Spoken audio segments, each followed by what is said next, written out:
ఆంధ్రప్రదేశ్ లో ఆడపిల్లలకి రక్షణ గురించి ఆలోచిస్తే చాలా బాధాకరంగా ఉంది. ఎందుకంటే ఎక్కడ చూసినా రేపులు, మర్డర్లు అండ్ ఆడపిల్లల కాలేజీ బాత్రూమ్స్ లో హిడెన్ కెమెరాలు పెట్టి ఏ విధంగా పైశాచిక ఆనందం పొందుతున్నారో మనం చూస్తున్నాం.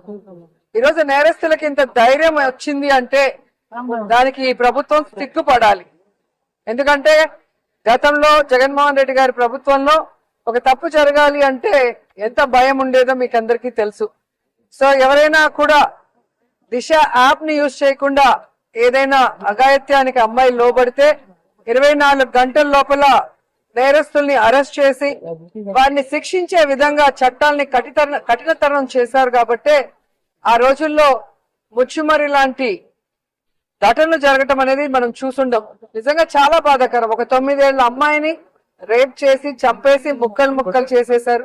60 రోజులు అవుతున్న అమ్మాయి శవాన్ని కూడా ఇంతవరకు తీసుకురాలేకపోయారు. అసలు ఆ కుటుంబాన్ని పరామర్శించడానికి సీఎం గారు గాని హోంమంత్రి గారు గాని వెళ్ళలేదు అంటే కారణం ఏంటో నాకైతే అర్థం కాలేదు. ఎందుకంటే మదనపల్లిలో ఫైల్స్ దగ్ధమయ్యాయి అనగానే డీజీపీ గారిని స్పెషల్ ఫ్లైట్ లో పంపించిన వాళ్ళు ఎందుకు ముచ్చుమరికి స్పెషల్ ఫ్లైట్ లో డీజీపీ గారిని కానీ లేదా సంబంధిత మంత్రి గారిని ఎందుకు పంపించలేదు నాకు అర్థం కాలేదు. అలాగే నిన్న పేపర్ లో చూశాను, గుడ్లవల్లేరు కాలేజీలో బాత్రూమ్స్ లో హిడెన్ కెమెరాలు పెట్టారని పిల్లలు వచ్చి ఆడపిల్లలు చెప్తే అసలు అక్కడ ఏం జరగలేదని ఎస్పీ గారు చెప్పడం చాలా దురదృష్టకరం.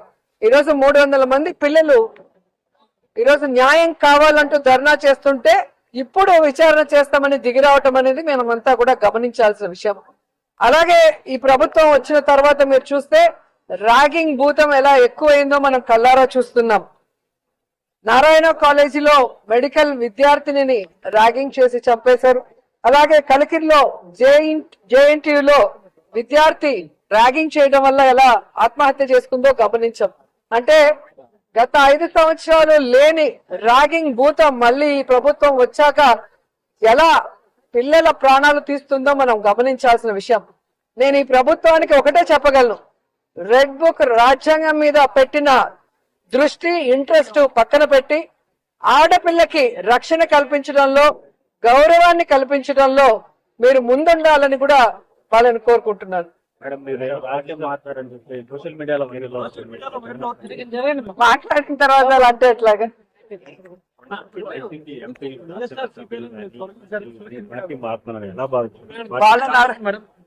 వాళ్ళని అడగాలి సార్, వెళ్తున్న వాళ్ళని అడగాలి. ఇది ఈ రోజు కాదు, గతంలో కూడా జగన్మోహన్ రెడ్డి గారి ప్రభుత్వం అపోజిషన్ లో ఉన్నప్పుడు 2014 to 19 కూడా ఇలాగ చాలా మంది మారారు.